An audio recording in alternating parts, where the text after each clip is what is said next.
Salut, c'est Vincent. J'espère que tu vas bien. Tu m'en voudras pas.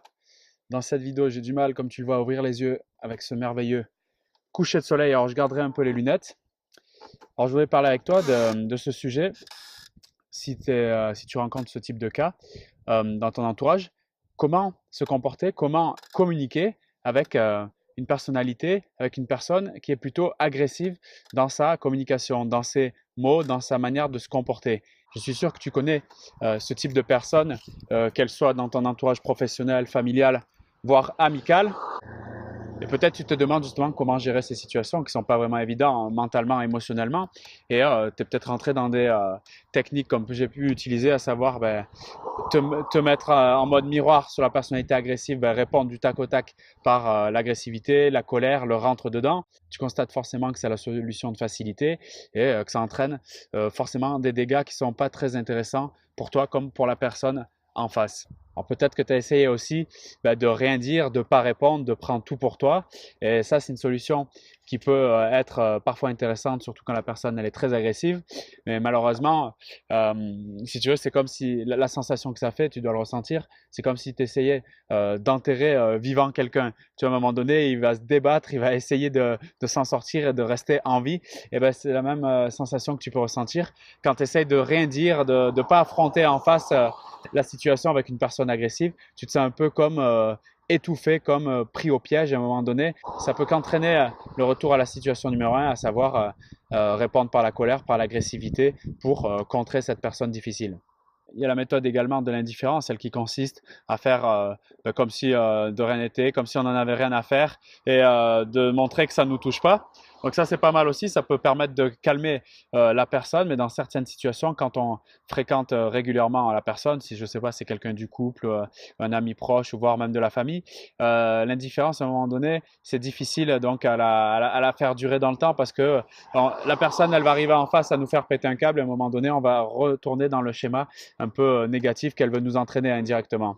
Donc moi, ce que je propose et ce que j'ai testé comme solution, je reste en face, je m'escape pas, j'allais dire. Je m'en vais pas de la situation, je suis plus agressif pour répondre à l'agressivité, mais je pose la question à la personne, qu'est-ce que tu veux vraiment? Quel est ton objectif? Par exemple, quand elle se met en colère, par exemple, qu'elle peut devenir insultante ou vraiment qu'on sent que son comportement, ses muscles, ils se tendent, que le regard, devient froid, etc., qu'on sent qu'il y a un truc qui ne va pas. Je demande, qu'est-ce que tu veux vraiment? Quel est ton objectif? Dis-moi, pose-moi tout sur la table, je suis prêt à t'écouter. Euh, et je te dis ça sérieusement, hein, c'est pas une connerie que je te dis, c'est une vraie méthode que je te propose de faire.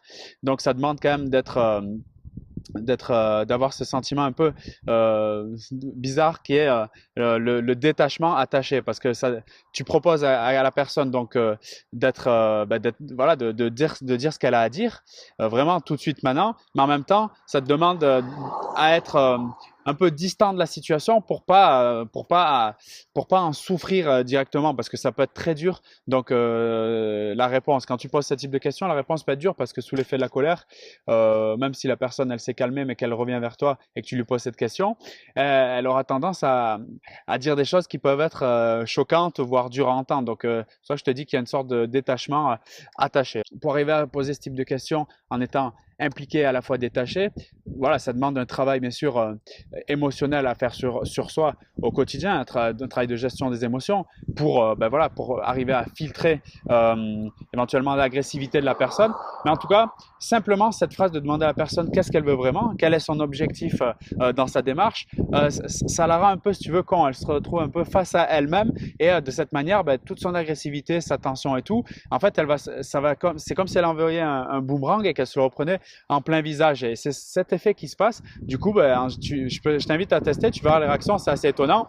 Donc, ça va te permettre à la fois de t'endurcir et de regagner le leadership sur la relation, c'est-à-dire de plus être le dominé de cette relation, mais plutôt au moins d'égaliser le niveau des échanges, voire même d'avoir une sorte de domination, mais pas dans le côté négatif, une domination dans le sens où la personne en face, elle se dit, ça va, en fait, faut que je change de comportement parce que si tu veux, le comportement agressif que j'ai, il fonctionne plus avec cette personne. Donc, je suis obligé de changer mon comportement. Donc, ce qui se passe en posant cette question qui est assez simple, finalement, la personne, si toi, tu as vraiment l'aplomb au moment où tu poses la question, tu es vraiment bien ancré les pieds sur terre, tu regardes dans les yeux, à ce moment-là, la personne, elle se retrouve vraiment con et tu verras qu'il y aura des réactions qui sont plutôt à ton avantage et puis limite, ça peut même, donc, solutionner solutionner un conflit qui peut être plus ou moins grave et puis partir donc sur une nouvelle orientation dans cette relation. Donc voilà, moi je voulais te parler de ça un peu à chaud parce que voilà, là j'ai eu une discussion un peu houleuse avec une personne de mon entourage. Voilà, ben, j'ai utilisé cette technique et ça l'a calmé, ça l'a mis un peu face à elle-même et puis on a pu discuter par la suite. Donc je suis pas tombé dans la colère ou bien dans le repli, l'indifférence et j'ai essayé ça, ça a très bien marché. Donc je voulais te partager ça. Je t'invite à faire un retour d'expérience. Donc si ça t'arrive et autrement, ben, si tu veux améliorer tes relations, tes communications, je te rappelle que j'ai un guide. Donc 25 façons d'enrichir tes conversations. Tu le retrouves dans le premier lien de cette description. Donc c'est un guide vidéo. Je t'enverrai des mails sur 5 jours parce que c'est des vidéos assez longues. Et tu pourras donc d'une part solutionner tes conflits, mais surtout recruter des nouvelles personnes de qualité dans ton environnement et c'est tout ce que je te souhaite. Voilà, ben, je termine la vidéo. Regarde, si tu vois, le soleil est en train de se coucher. Et je te dis donc bonne réussite à toi dans tes communications et à très vite sur la chaîne YouTube. Salut!